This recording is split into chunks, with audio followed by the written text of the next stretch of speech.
For years, sport touring bikes have carried a reputation they never deserved. People see them as the choice of someone who's already hung up their gloves, the bike for riders who traded tight canyon corners for long highway miles, and sport bike muscle for a comfortable seat. That label is unfair, and honestly, it's outdated.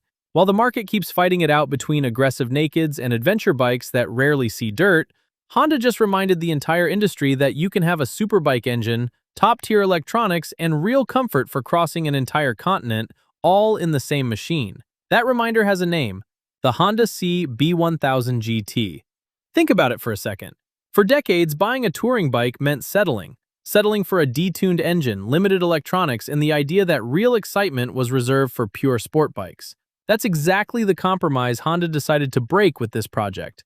And that's why it's stirring up so much debate among people who still think riding comfortable and riding fast can't go together. So before you keep assuming GT means boring, we're going to give you 7 reasons that are about to change your mind completely.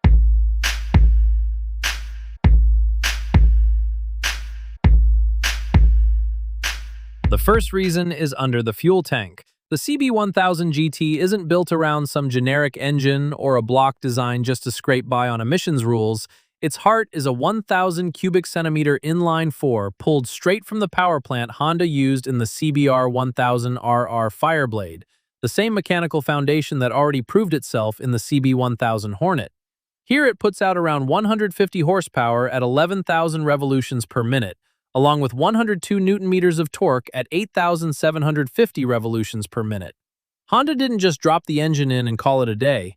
They reworked the electronic management and the ride-by-wire throttle system to smooth out the initial throttle response and deliver power more progressively through the mid-range. 2nd through 5th gears are shortened for livelier acceleration, while 6th gear drops the RPMs at cruising speed to cut fuel consumption and wear on long rides. The result is a bike that doesn't hide its track-bred DNA, but knows how to behave when the goal is swallowing up 500 kilometers in a single day.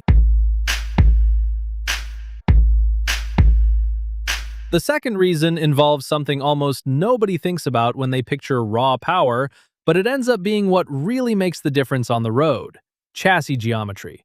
Honda didn't just bolt a GT fairing onto the Hornet's frame and call it a day. The CB1000GT uses a longer wheelbase than its naked sibling, along with weight distributions specifically tuned to gain stability at sustained speed. What that means is a bike that doesn't shake or get twitchy at 180 kilometers an hour on a German autobahn with crosswinds, something a lot of high-performance nakeds actually struggle with when they're asked to hold a line for hours at a time. This isn't a Hornet with saddlebags bolted on. It's a bike engineered from the ground up to eat up distance without sacrificing the steering precision it inherits from its sport bike family. The third reason carries Showa's signature. The CB1000GT comes standard with Showa EERA electronically adjustable suspension, which stands for electronically equipped ride adjustment. Instead of forcing you to pull over and turn preload screws every time you go from riding solo to riding 2-up with luggage, the system automatically adapts the suspension behavior based on load and riding conditions. This isn't some cosmetic luxury tacked on to justify a higher price on the spec sheet. It's the difference between arriving with your back still intact or showing up wrecked after a day of mountain curves, followed by 200 kilometers of highway with your partner on the back and the saddlebags packed full. The fourth reason is about safety, and here Honda didn't hold anything back. The CB1000GT features dual 310mm front discs squeezed by radial mount 4-piston calipers, managed by cornering ABS thanks to a 6-axis inertial measurement unit. That same IMU also handles cornering traction control, something the Hornet itself, even as a benchmark sport naked, doesn't offer to the same degree. Braking hard mid-corner on a wet road with a passenger and luggage on board is one of the most nerve-wracking moments there is on 2 wheels. And the CB1000GT comes from the factory ready to turn that moment from a gamble into something managed by cutting-edge electronics. The fifth reason is what turns this bike into a genuine mile muncher, and it's here that you really feel the leap over a pure naked. Cruise control, heated grips, handguards as standard, a center stand, and a windscreen that adjusts for height so you can dial in aerodynamic protection based on speed and weather. The seat sits at 825 millimeters, with padding specifically shaped for both rider and passenger, and plenty of room so hours in the saddle don't end in a sore lower back. None of this gear is there to pad out the spec sheet. It's there so a ride from Munich to Rome or Madrid to Lisbon gets remembered for the scenery, not for the ache building up in your back and wrists. The sixth reason connects the bike directly to your digital life. The CB1000GT features a 5-inch TFT display with connectivity through the Honda RoadSync app, compatible with both Android and iOS. From there, you can manage calls, music, and turn-by-turn navigation with audio if you pair a compatible headset in your helmet, all controlled through a backlit switch cluster on the left grip without ever taking your hands off the bars. On top of that, there's the Smart Key proximity system, so you're not fumbling around for a physical key every time you want to start the bike or pop open the seat. In a segment where a lot of rivals still get by with basic screens or limited connectivity, Honda went all in on bringing high-end tech to a bike built for daily riding and long-haul touring alike. The seventh reason is the one sparking the most debate in the comments, and for good reason: how the equipment, materials, and price stack up against the direct competition. The CB1000GT comes with integrated side cases built into the design as standard, with capacities adjusted to work around the space the exhaust takes up. The stock windscreen is made from Durabio, a plant-based plastic, while the seat bases incorporate pre-consumer recycled plastic, part of Honda's triple action to zero environmental plan.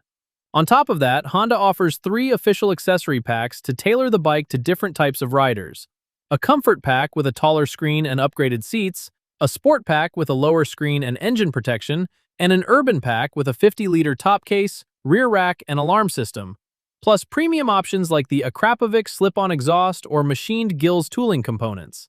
Up against rivals like the Kawasaki Ninja 1100 SX or BMW's Sport Touring lineup, Honda walks into the conversation with a sport bike-derived inline 4, a full electronic suite as standard, and an accessory ecosystem built so you never have to leave the official catalog.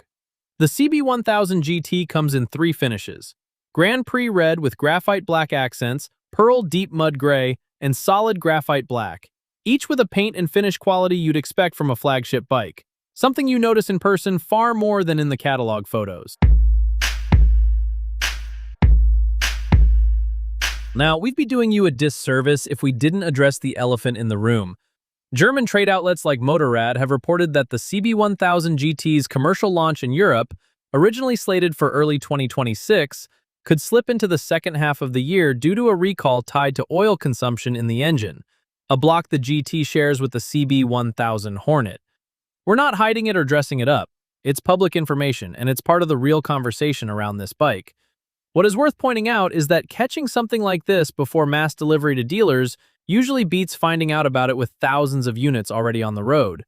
Buying informed always beats buying blind, and that's exactly why videos like this one exist. A delay tied to quality control also says more about a brand's seriousness than simply hitting a launch date at any cost. Honda has been through similar situations with other models before, and in most cases, the final product came out more refined than it would have if they'd launched without fixing the underlying issue. At the end of the day, the Honda CB1000GT isn't here to be some forgettable option buried in Japan's catalog. It's here to prove that a touring bike can have a superbike engine, race-level electronics, and real comfort without having to pick just 1 or 2 out of 3. With an engine derived from the Fireblade, a chassis built for high-speed stability, Showa electronic suspension, 6-axis IMU braking, a full comfort package, cutting-edge connectivity, and a materials and accessories lineup that goes toe-to-toe with the best of Europe, this bike has more than enough going for it to poach customers from both leader-class nakeds and traditional grand tourers. If you're weighing your next bike for devouring European roads or crossing continents without giving up excitement, the CB1000GT just raised the bar significantly. Let us know in the comments which of these 7 reasons you think is the most decisive. And if you want to keep digging deep into every major launch in the two-wheel world, you know where to find us. See you in the next video.